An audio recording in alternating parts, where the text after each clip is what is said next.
Hello student, welcome to my YouTube channel. तो आज हम स्टार्ट करेंगे क्लास 10th का लेक्चर सेकंड।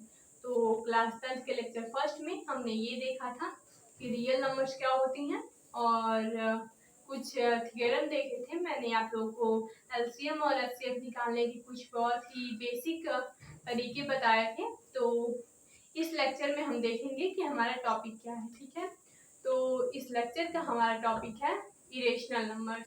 इस टॉपिक पे हम लोग देखेंगे कि इरेशनल नंबर क्या होती हैं। ठीक है, तो इरेशनल नंबर वो नंबर होते हैं, जैसे क्लास 9 में आपने देखा होगा रेशनल नंबर, इरेशनल नंबर। तो रेशनल नंबर तो आप लोग जानते हैं कि जिन नंबर्स को हम लोग p अपॉन q के फॉर्म में लिखते हैं, जहां p and q are integer and q not equal to 0, तो वो हमारा रेशनल नंबर्स होते हैं।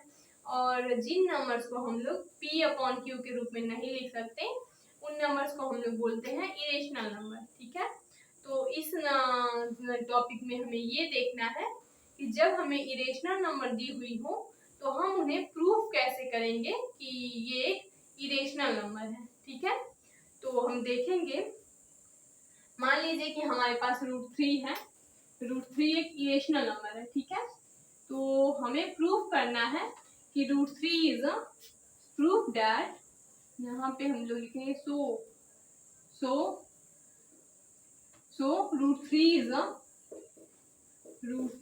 is the irrational number. 3 is a irrational number.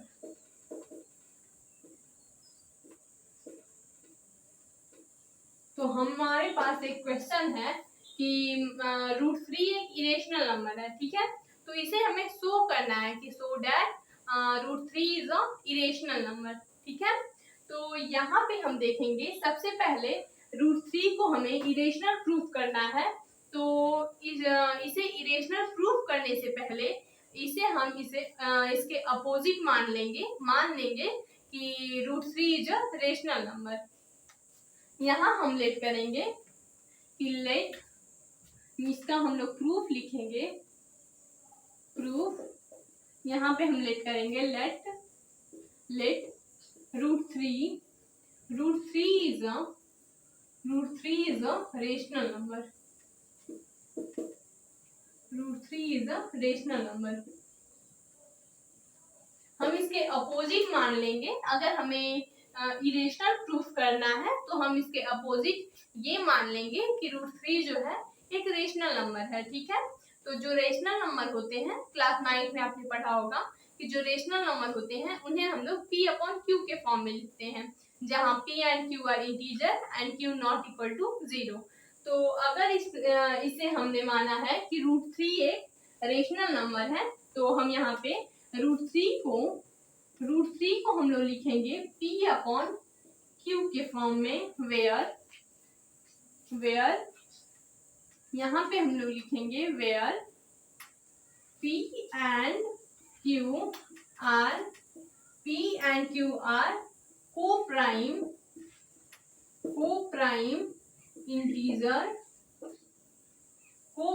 integer and q not equal to 0। यहाँ पे हम ये देखेंगे कि जब हम √3 को p अपॉन q के फॉर्म में लिखे हैं, जहां p and q are coprime integer and q not equal to 0। Coprime integer का मतलब ये होता है कि जब p एंड q अगर को-प्राइम है तो उनके बीच कोई भी नंबर कॉमन नहीं होगा। ठीक है, यहाँ पे सिर्फ 1 ही कॉमन होगा। को-प्राइम का मतलब ये होता है कि p एंड q के बीच में कोई भी नंबर कॉमन नहीं होगा, वो एक प्राइम नंबर आएंगे। ठीक है, उन्हें सिर्फ 1 ही डिवाइड कर सकता है, किसी भी नंबर से वो डिवाइड नहीं होंगे, किसी भी नंबर के वो डिविजिबल नहीं होंगे। ठीक है, को-प्राइम का मतलब हमारा है कि जब p and q co-prime number है तो उन्हें कोई भी नंबर डिवाइड नहीं कर सकता। ठीक है, तो यहाँ हम देखेंगे कि √3 को हमने p अपॉन q के फॉर्म में लिख दिया, क्योंकि हमने इसके अपोजिट मान लिया कि √3 क्या थे, रेशनल नंबर है। ठीक है, तो यहाँ से हमने देखा कि where p and q are coprime integer, where q not equal to 0। ठीक है, तो अब हम देखेंगे क्यू का क्रॉस प्रोडक्ट यहाँ पे लाएंगे तो हमें मिलेगा √3 क्यू इक्वल पी। दोनों का हम लोग स्क्वायर करेंगे, ठीक है, दोनों साइड स्क्वायर करेंगे, बोथ साइड स्क्वायर। तो यहाँ पे हमें मिलेगा 3q square equal P square, 3q square equal P square. यहाँ पे हमें ये देखने को मिल रहा है कि ये जो 3q स्क्वायर जो है वो p स्क्वायर के बराबर है। इसका मतलब कि 3 जो है, ये 3 जो है डिविजिबल ऑफ p स्क्वायर का है, ठीक है। यहाँ पे हम लोग लिख सकते हैं कि वेयर 3 जो है 3 is divisible of p square. 3 अगर डिविजिबल ऑफ p स्क्वायर है, अगर p स्क्वायर का डिविजिबल 3 है तो वो p का भी डिविजिबल होगा, ठीक है। अगर p स्क्वायर का डिविजिबल 3 है मतलब कि 3 अगर p स्क्वायर को डिवाइड करता है तो वो p को भी डिवाइड करेगा। तो यहाँ पे हम ये देखेंगे कि यहाँ पे हम देखेंगे 3 is divisible of p square. यहाँ पे हम देख रहे हैं कि जो 3 है डिविजिबल ऑफ p स्क्वायर का है तो वो p को भी डिवाइड करेगा। तो यहाँ पे हम लिखेंगे कि 3 is the divisible of p square, then 3 is also divisible of p। अगर 3 जो है डिविजिबल ऑफ p स्क्वायर का है तो 3 जो है also डिविजिबल ऑफ p। अगर p स्क्वायर को 3 डिवाइड कर रहा है तो वो p को भी डिवाइड करेगा, क्योंकि किसी का भी अगर स्क्वायर को डिवाइड कर रहा है तो उसके खुद को भी वो डिवाइड करेगा, ठीक है। यहाँ से हमें ये देखने को मिला कि 3 जो है डिविजिबल ऑफ p स्क्वायर, तो इसलिए वो p को भी डिवाइड कर रहा है। तो यहाँ पे हम लोग लिख सकते हैं, इसलिए यहाँ पे हम लोग लिखेंगे कि इसलिए हम लोग लिख सकते हैं hence we can say p equal 3c where c is an integer। यहाँ पे हम लिख सकते हैं अगर 3 जो है p को डिवाइड कर रहा है तो यहाँ पे हम लिख सकते हैं कि p equal 3c where c is an integer। c कोई इंटीजर है तो हम लिख सकते हैं कि p जो है 3c के इक्वल है। तो यहाँ पे हमने देखा था कि p जो है √3q के इक्वल है और यहाँ पे p जो है 3c के इक्वल है। तो ये जो p की वैल्यू है यहाँ की जो p की वैल्यू है, मान लीजिए कि ये कोई इक्वेशन फर्स्ट है तो ये जो p की वैल्यू है इक्वेशन फर्स्ट में हम लोग पुट करेंगे, पुटिंग द वैल्यू p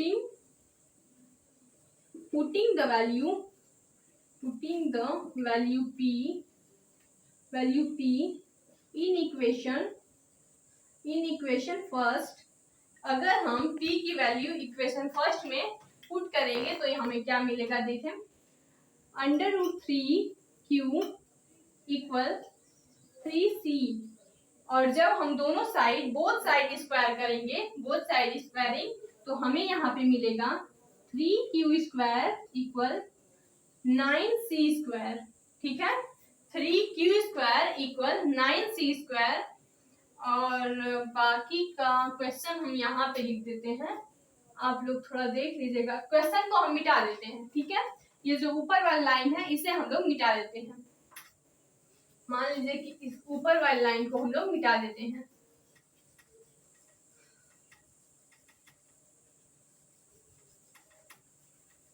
ठीक है।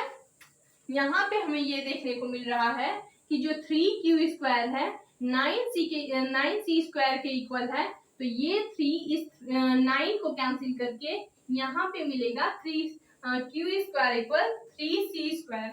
यहाँ पे हमें मिलेगा, यहाँ पे इस वाले पॉइंट को हम यहाँ पे लिखेंगे कि जो q स्क्वायर है वो बराबर होगा 3c स्क्वायर के, ठीक है।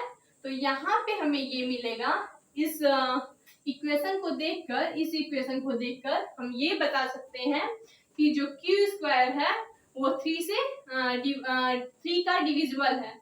यहाँ पे हम देखेंगे, यहाँ पे हम लिख सकते हैं कि वेयर नहीं, यहाँ पे लिखेंगे then Q square is divisible of 3 is divisible of, यहाँ पे लिखेंगे देन 3 इज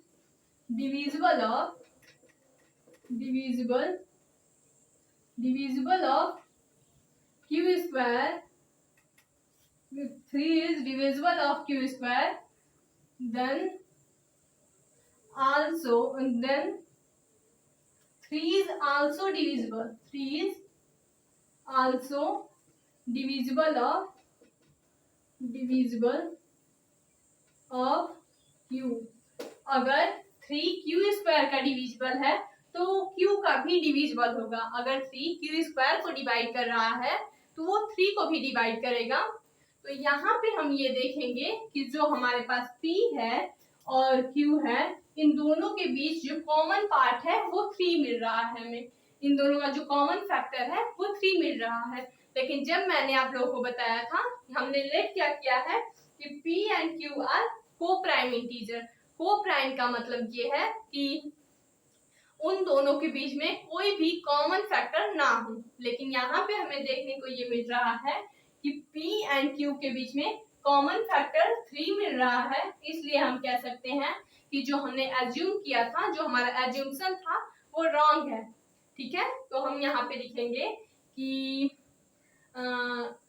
इसलिए अगर जो P है और Q है, इन दोनों के बीच में between P and Q common factor हमारे पास मिल रहा है 3। ठीक है, P और Q के बीच में कॉमन फैक्टर 3 मिल रहा है, इसलिए हम लिख सकते हैं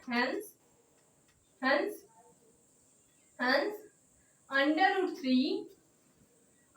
3 is a irrational number, is a not rational, under root 3 is a not rational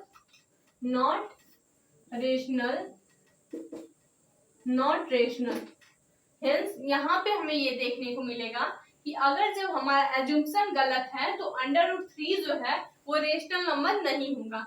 तो जो नंबर रेशनल नहीं होते हैं, जिन्हें हम p अपॉन क्यू के रूप में नहीं, p अपॉन क्यू के फॉर्म में नहीं लिख सकते, उन नंबर को हम बोलते हैं कि वो एक इरेशनल नंबर है। ठीक है, तो यहाँ पे हम देख रहे हैं, यहाँ पे हमें ये प्रूफ हो गया कि जो अंडर रूट 3 है इज नॉट अ रेशनल, ये रेशनल नंबर नहीं है। तो ये हम लिखेंगे कि इसलिए under root 3 is irrational number, under root 3 is a irrational number. ठीक है, ये आपका प्रूफ था। ये आपका ऊपर का 2 लाइन हमने मिटा दिया, वो आप नोट कर लीजिएगा। ये यहाँ पे हमने शुरू में देखा कि हमने मान लिया कि हमने ये इसके अपोजिट केस में माना कि अगर हमें इसे इरेशनल प्रूफ करना है तो सबसे पहले हम इसे मान लेंगे कि under root 3 is a rational number. ठीक है, और उसे हम लोग p अपॉन क्यू के फॉर्म में लिख देंगे। ठीक है, जहां p and q are coprime integer, p और q जो होंगे को प्राइम इंटीजर होंगे, जहां q नॉट इक्वल टू 0। ठीक है, तो इस तरह हम इसका क्रॉस प्रोडक्ट निकालेंगे, फिर दोनों साइड स्क्वायरिंग करेंगे। यहाँ पे आप लिख लीजिएगा बीच में कि बोथ साइड स्क्वायरिंग। ठीक है, तो यहाँ पे हमें मिलेगा 3q square minus p square, क्योंकि ये रूट में था तो रूट इसके बाहर आया, जब इसका स्क्वायर किए तो रूट से बाहर आ गया है, तो 3q square equal p square. तो अगर जो 3q स्क्वायर है इक्वल p स्क्वायर के बराबर है, तो यहाँ से हमें ये देखने को मिला है कि जो 3 है वो डिविजिबल ऑफ p स्क्वायर का है। अगर कोई भी जो नंबर होते हैं, अगर उसके स्क्वायर रूट के डिविजिबल होते हैं तो वो खुद के भी डिविजिबल होंगे। मतलब अगर वो p स्क्वायर का डिविजिबल है, p स्क्वायर को अगर वो डिवाइड करता है तो वो p को भी डिवाइड करेगा। तो यहाँ से हमने ये देखा कि अगर वो 3 जो है p स्क्वायर का डिविजिबल है तो वो आल्सो डिविजिबल ऑफ p, वो p का ही डिविजिबल होगा। तो फिर उसके बाद हमने देखा कि इसलिए हम लोग लिख सकते हैं, वी कैन से, इसलिए हम लोग कह सकते हैं कि कि p जो है इक्वल टू 3c के, c जो है कोई इंटीजर है, where c is an integer, putting the value p in equation 1। यहाँ पे हमारा इक्वेशन 1 था, p की वैल्यू हमने इक्वेशन 1 में पुट किया, फिर यहाँ से हमने स्क्वायर बोथ किया, बोथ साइड स्क्वायरिंग किया, तो हमें मिला 3q square equal 9c square, और इस 3 से हमने 9 को कैंसिल किया तो हमें मिला 3c स्क्वायर। q स्क्वायर की जो वैल्यू है वो 3c स्क्वायर के बराबर है। तो यहाँ से बाकी हमने किया कि देन अगर हमारा जो q स्क्वायर है वो 3c स्क्वायर के बराबर है तो हम लिखेंगे कि 3 is divisible of q square, then 3 is also divisible of q। अगर 3 जो है q स्क्वायर को डिवाइड करता है तो वो q को भी डिवाइड करेगा। और इसके बाद हमने देखा कि जब इन दोनों के बीच में कॉमन फैक्टर हमें 3 मिल रहा है, लेकिन हमने ये बताया था कि जब ये को प्राइम होंगे तो इनके बीच में कोई भी कॉमन फैक्टर नहीं मिलेगा, ये सिर्फ 1 से डिवाइड होंगे, किसी और नंबर से नहीं। तो यहाँ पे हमें ये देखने को मिला था कि ये जो है 3 से डिवाइड हो गया, तो इसलिए हमने ये लिखा कि जब हमारा एजम्पशन गलत है तो यहाँ पे 3 is a rational, under root 3 is not a rational. ठीक है, अंडर रूट 3 जो था वो नॉट अ रेशनल। तो हमने ये देखा था कि जब कोई नंबर p अपॉन q के फॉर्म में नहीं लिखे जा सकते, रेशनल नहीं होते हैं, तो उन्हें हम लोग इरेशनल नंबर बोलते हैं। तो यहाँ पे हमें ये मिला था कि जब अंडर रूट 3 जो है नॉट अ रेशनल, ये रेशनल नहीं है, तो under root 3 is a irrational number. ठीक है, यही आपका लास्ट पॉइंट है, आप लोग यहाँ पे लास्ट में प्रूफ लिख दीजिएगा। ठीक है, ये हमने अपना थ्योरम प्रूफ कर दिया कि under root 3 is a irrational number. ठीक है, आप इसका स्क्रीनशॉट ले सकते हैं या फिर नोट कर सकते हैं। अब हम लोग अपना नेक्स्ट क्वेश्चन देखेंगे। नेक्स्ट क्वेश्चन भी इसके बेस पे आप लोग और भी क्वेश्चन कर सकते हैं, जैसे कि under root 5 is irrational, under root 2 is irrational, under root 7 is irrational. इसी के बेस पे आप ऐसे जितने भी क्वेश्चन होंगे आप कर सकते हैं। उन्हें इसके अपोजिट केस में ये मानना है कि under root 5 is a rational number, तो फिर ऐसे प्रूफ करेंगे, प्रूफ करके हमें लास्ट में मिलेगा कि ये इरेशनल नंबर है। ठीक है, इसके बेस पे हम ऐसे क्वेश्चन कर सकते हैं। जब अगर हमने अंडर रूट 3 को प्रूफ कर दिया कि under root 3 is a irrational number, तो ऐसे हम इन ऐसे क्वेश्चन को भी हम लोग प्रूफ कर सकते हैं कि ये भी इरेशनल नंबर है। ठीक है, अब हम लोग आगे देखेंगे अपना नेक्स्ट क्वेश्चन। तो हम अपना नेक्स्ट क्वेश्चन देखेंगे।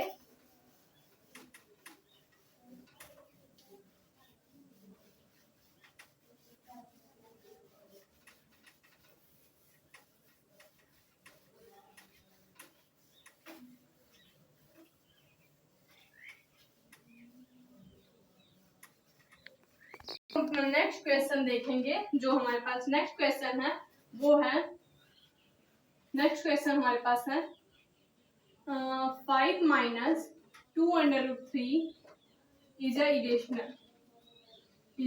Irrational number.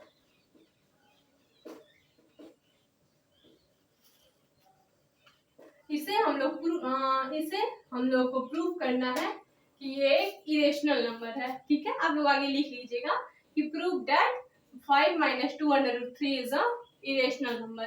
ठीक है, तो इसे भी हम लोग ऐसे ही करेंगे कि मान लेंगे इसके अपोजिट में कि ये एक रेशनल नंबर है। ठीक है, यहाँ पे हम लोग लेट करेंगे कि लेट, यहाँ पे हम लोग लिखेंगे late 5 minus 2 under root 3 is a rational। यहाँ पे हम लोग ये मान लेंगे कि 5 minus 2 under root 3 जो है रेशनल नंबर है। ठीक है, तो अगर ये रेशनल नंबर है तो हम देखेंगे कि अगर ये रेशनल नंबर है तो इसे हम लोग p अपॉन q के फॉर्म में लिख सकते हैं। तो हम इसे लिखेंगे 5 minus 2 under root 3 equal p upon q, where p and q are integer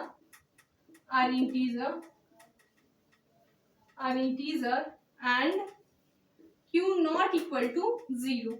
यहाँ पे P एंड Q जो है को प्राइम इंटीजर है। R यहाँ पे आप लोग लिख सकते हैं coprime, R coprime integer and Q not equal to 0। ठीक है, तो यहाँ पे हम लोग देखेंगे, हमने ये माना कि 5 माइनस 2√3 जो है रेशनल नंबर है और इसे हम लोग P अपॉन Q के फॉर्म में लिखेंगे। फिर आगे जो है P एंड Q जो है को प्राइम इंटीजर है जहां Q नॉट इक्वल टू 0।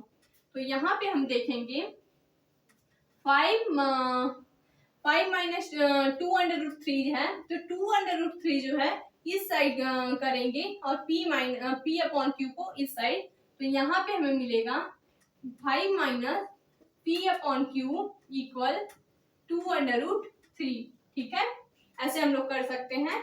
इसमें माइनस का साइन था तो ये इधर जाएगा तो प्लस में हो जाएगा, और इसमें प्लस का साइन था तो ये इधर आएगा तो माइनस का साइन हो जाएगा। ठीक है, तो यहाँ पे हम देखेंगे 5Q minus P equal Q, यहाँ पे मिलेगा 2√3। ठीक है, तो यहाँ पे हम देखेंगे कि √3 equal 5Q minus P upon में Q, और इस 2 को हम लोग क्रॉस में मेथड लगाएंगे तो ये आएगा 2 नीचे, तो ये हो गया 5Q माइनस P अपॉन में 2Q। ठीक है, तो यहाँ पे हम देखेंगे, यहाँ पे हमें देखने को मिलेगा कि where 5, 2, P, Q are rational, हम जानते हैं, यहाँ पे हम जानते हैं कि जो 5 है, 2 है और P एंड Q जो है रेशनल नंबर है। ठीक है, इसलिए हम लिखेंगे, इसलिए √3 इज अ रेशनल। यहाँ पे हम लोग लिखेंगे कि अगर 5 to PQ अगर रेशनल है, जहां ये लोग रेशनल नंबर है और ये अगर रेशनल नंबर है इसके इक्वल है, तो इसलिए हम ये लिखेंगे कि √3 इज अ रेशनल। अगर ये इसके इक्वल है, ये इसके रेशनल है, तो ये भी तो रेशनल नंबर होगा अगर ये एक दूसरे के इक्वल है तो लेकिन हम यहाँ पे लिखेंगे बट we know that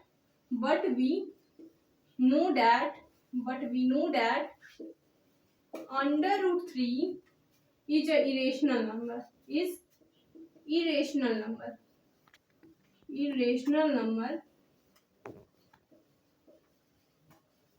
यहाँ पे हम ये जानते हैं कि जो √3 है ये इरेशनल नंबर है। यहाँ पे तो हमने प्रूव किया, हम लोग जानते हैं कि 5 है, 2 है, P और Q जो है ये रेशनल नंबर है और ये √3 के इक्वल था, तो इसलिए √3 भी रेशनल हो गया। ठीक है, लेकिन हम लोग जानते हैं, इससे पहले ही थ्योरम में हमने प्रूव किया, हम लोग लिखेंगे कि but we know that √3 is a irrational number. हम जानते हैं कि √3 जो है इरेशनल नंबर है, इसलिए हम लोग लिख सकते हैं hence 5Q minus P upon में 2Q, 5Q minus P upon में 2Q is also irrational। अगर हम ये जानते हैं कि जो √3 है वो एक इरेशनल नंबर है, तो ये तो कंफर्म है, ये फिक्स है कि ये एक इरेशनल नंबर है, क्योंकि इससे पहले वाले क्वेश्चन में मैंने यही आप लोगों को प्रूफ करवाया था कि √3 इज अ इरेशनल नंबर। तो यहाँ पे हम लोग लिखेंगे कि but we know that √3 is a irrational number, hence 5Q minus P upon में 2Q is also irrational.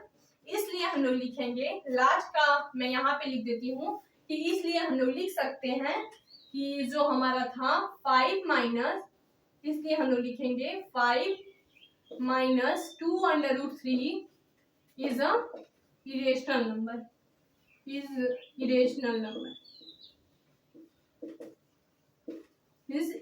Number. ठीक है, ये हमारा लास्ट का पॉइंट है, इसे आप लोग नीचे लिख लीजिएगा, हमारी जगह की थोड़ी शॉर्टेज थी।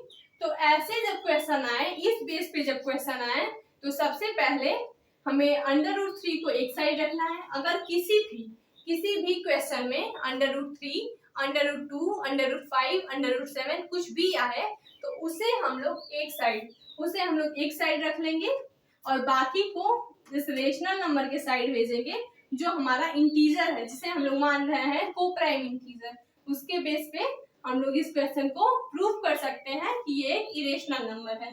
ठीक है, तो ऐसे क्वेश्चन जब भी आप लोगों की क्लास में, आप लोगों के बुक्स में या फिर एग्जाम में आए तो आप लोग ये सॉल्व कर सकते हैं।